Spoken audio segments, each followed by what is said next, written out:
Hello folks, welcome to Long Shadow Farmstead. Today I wanted to give you an overview of our tractor, a Jinma 284. In their parlance that stands for a 28 horsepower four-wheel drive.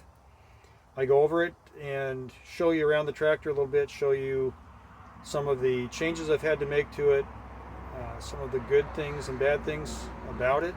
Overall it's been a good tractor. So let's just jump into it.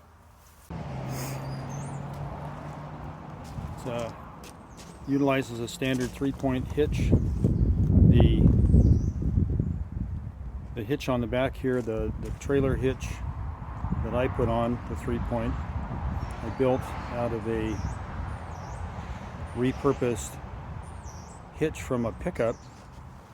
The top part here was on the side, and I cut it off, re-welded it up at the top, drilled a hole in it, cut the end off to accommodate the adjustable link there, and then welded a plate over the end to keep critters out. And then I put it on a drawbar, which is available at just about any little tractor store. The hydraulic system on the back of this is actually, it looks more capable than it is. It's got quick disconnects on it, but according to the dealer, it doesn't have the capacity to run anything but low-powered Chinese implements. So we're going to get a flail mower and put on the back here, and it needs quite a bit more volume of flow of hydraulic fluid. So the next time we take it to the dealer, we're going to have that redone. The tires on this are the original tires, and they've been pretty good tires. The only difficulty with them is that they're very narrow, and so they're fairly high ground pressure, and if you have soft ground it'll sink in pretty easily. The method of keeping water from getting into the exhaust system and ending up with a water lock in your cylinders is just a bent pipe cut on the flat, and that works actually pretty well most of the time, unless of course it happens to be facing southwest, which is the direction of the prevailing winds during storms here, and then it would get quite a bit of water inside there. I've never had a problem with fluid lock yet, but I put a can on it, painted it red and white striped, just so if it drops in the grass, if I forget to take it off and start it up and it gets blown in the grass, I can find it.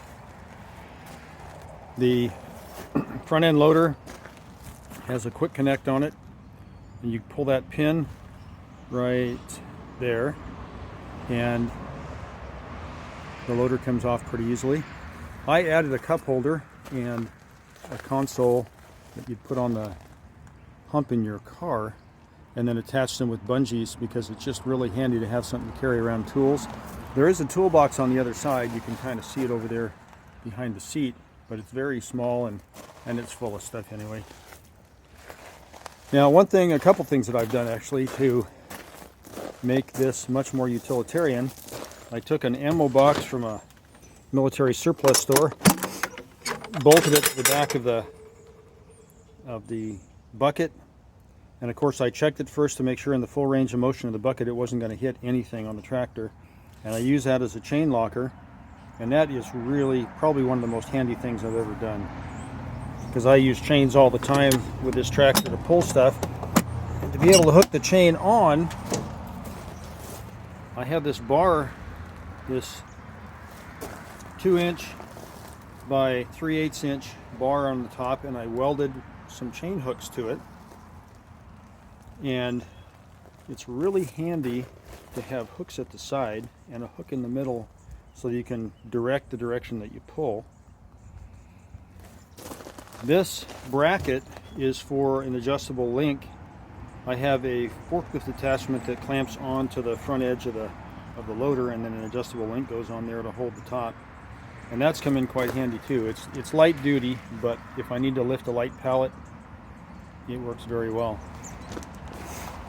Now around this side, you can see right here I have a block heater. In the wintertime, the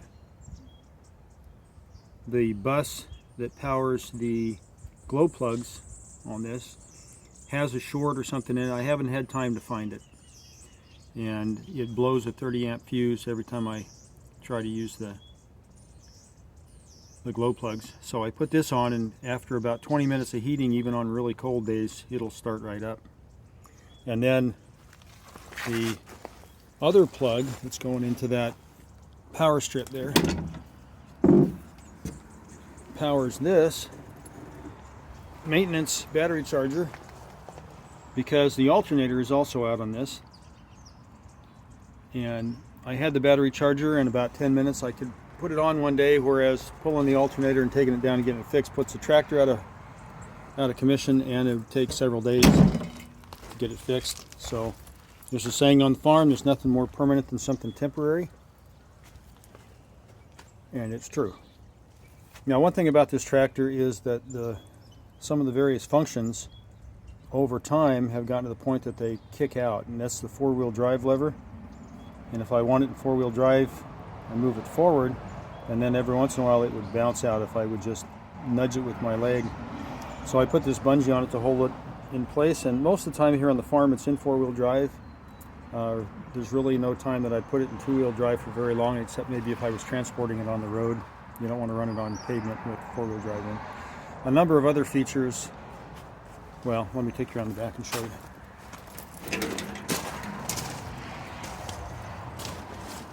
This is the 3-point hitch lever, but there is a lever right here, and you can see it's pretty wiggly. The connection with the transmission case is not very well designed, and no matter how much you tighten that little nut down there, it always gets loose. And that is the diff lock. And honestly, there's very few times that I've needed that. When I get into a muddy situation and I really don't have enough traction with four-wheel drive. So even though it's loose, I can still get the diff lock in for the short time that I need it. Now, you may have wondered on your tractor why there's a little lever that connects the two brake pedals together. And if you've got much tractor experience, you know. But if you unconnect the two, then if you're in a situation where, for example, you've got a lot of weight on the back and your steering authority is pretty slim, you can differentially brake this tractor to steer it. And most of the time I run it connected because I don't have that problem. With a front end loader on it, it tends to hold the front down. It also came with a series of counterweights that you can put on the front up here. You can see the holes there where they would mount, but I haven't needed those, so they're still sitting in the shop collecting dust. And then the lever right here at the side I use all the time to lock the brakes, so I can hold on a hill with the engine running, that sort of thing. And this little tube, so just an old piece of PVC or ABS pipe that I put in there to hold the fly swatter, because with animals on the farm in the summertime, the flies are nasty.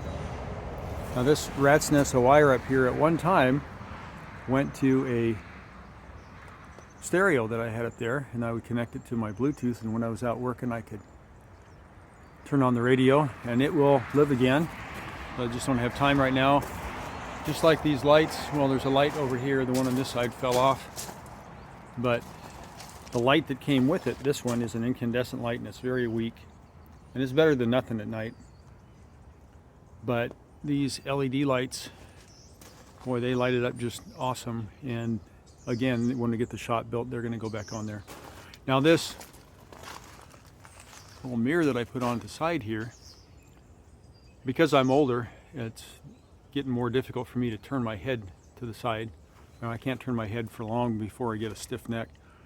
So if I take this out on the highway, and I've driven it from our town to another town about 20 miles away down a pretty busy highway, and I want to make sure that if there's cars or trucks coming up behind me that I'm off the road.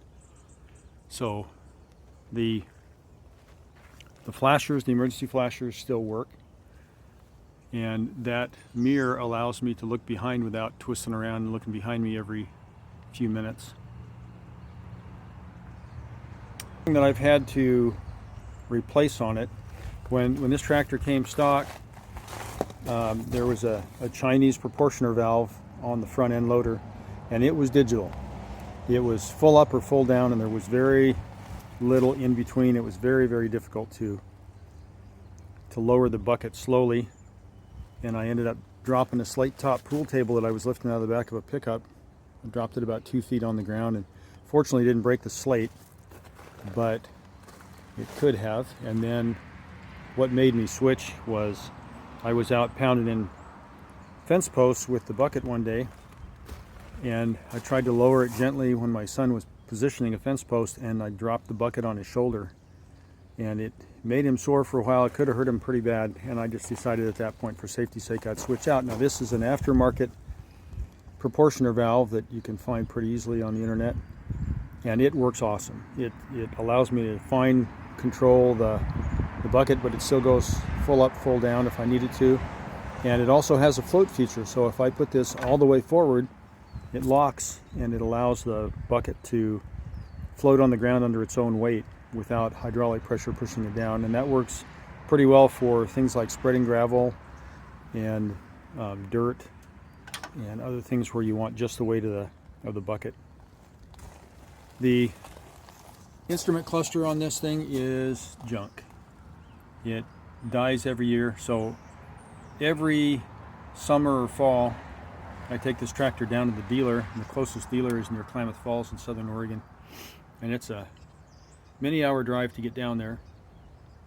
But by the time I go to the shop every year, there's several of these instruments that are dead, and they replace them when I'm down there. They also change out all the fluids and so on that I so far haven't had time to do. Once we get a shop, I may do a lot more of that on my own.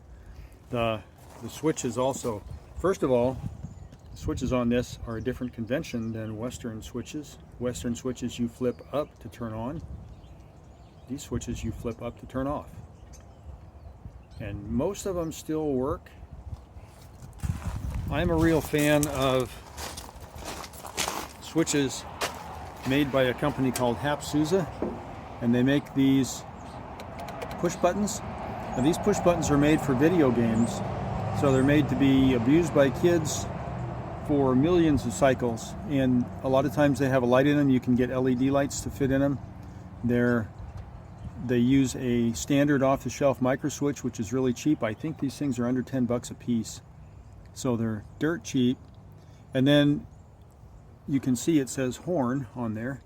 Well, I printed that. You just print a piece of paper for any label that you want. You take the bezel apart and you stick that thing in there, and you got custom labeled switches. So I put that on for the horn because the horn button down here failed, and I just left it in place.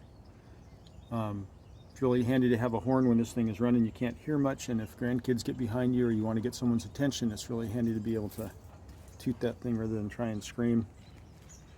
The seat on this is worn out and needs to be recovered, but it's lasted 15 years and it's still going strong. The only disadvantage, of course, of having these cracks in here is if it rains, it fills the foam underneath with water, and then when you sit on it, it gets your pants wet.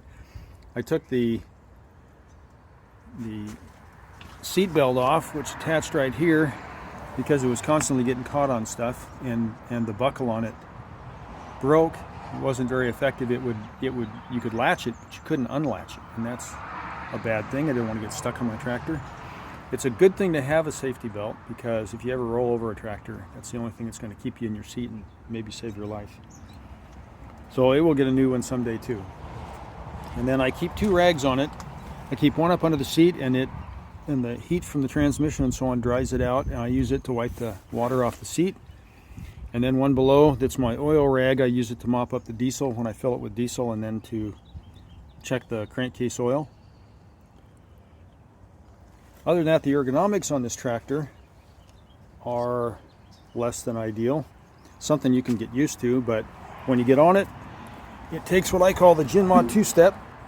So you gotta kind of step on the transfer case there and then step through and sit down on it like so. So it's just a brief moment of pain for, hours of runtime. The same thing when you get off. It's It's tricky. But the newer, we're looking at a Branson and some other brands of tractor. When we get into a second tractor, we've got a Massey Ferguson, but we use it just for PTO applications. The engine's pretty tired. So you can see that there's been quite a bit of work done on the wiring and hydraulics on this thing, but fortunately it's fairly easy to work on. Places where you put in bolts, they've welded nuts on the backside where they're difficult to get to with a wrench, so that you only need one wrench to put them in. And other than that, it's been a good little tractor. It runs, it starts, you know, once the engine's warm, it starts every time. Let me unplug it here, and then I stow these in a place where they can't easily come undone. Oops, got to get the cord out of the way.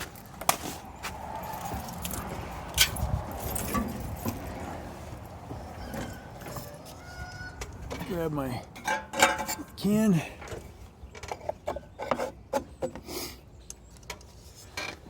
And I don't turn the key on when I start it because it had a tendency in the past to blow the fuse. So I start it up.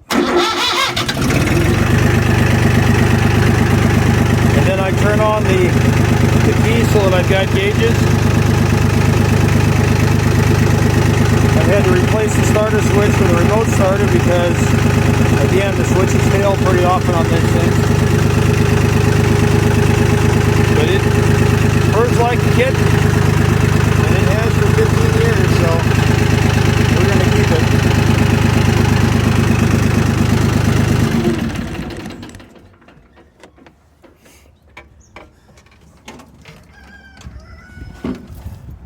I call her Ginny, which is also my mother's nickname. Her name was Virginia. And it comes with these counterweights on the back. If ever I'm in an application where I'm lifting a lot of heavy stuff with the bucket, I'll put our scraper in the back here because I've got a number of concrete blocks on it, and it provides some really good counter mass for the back. I've got a friend who took a 55-gallon drum and filled it with concrete and then built them out so it hooks onto the 3-point hitch, but that's more work than I need. So anyway, there's my tractor, and have a good day.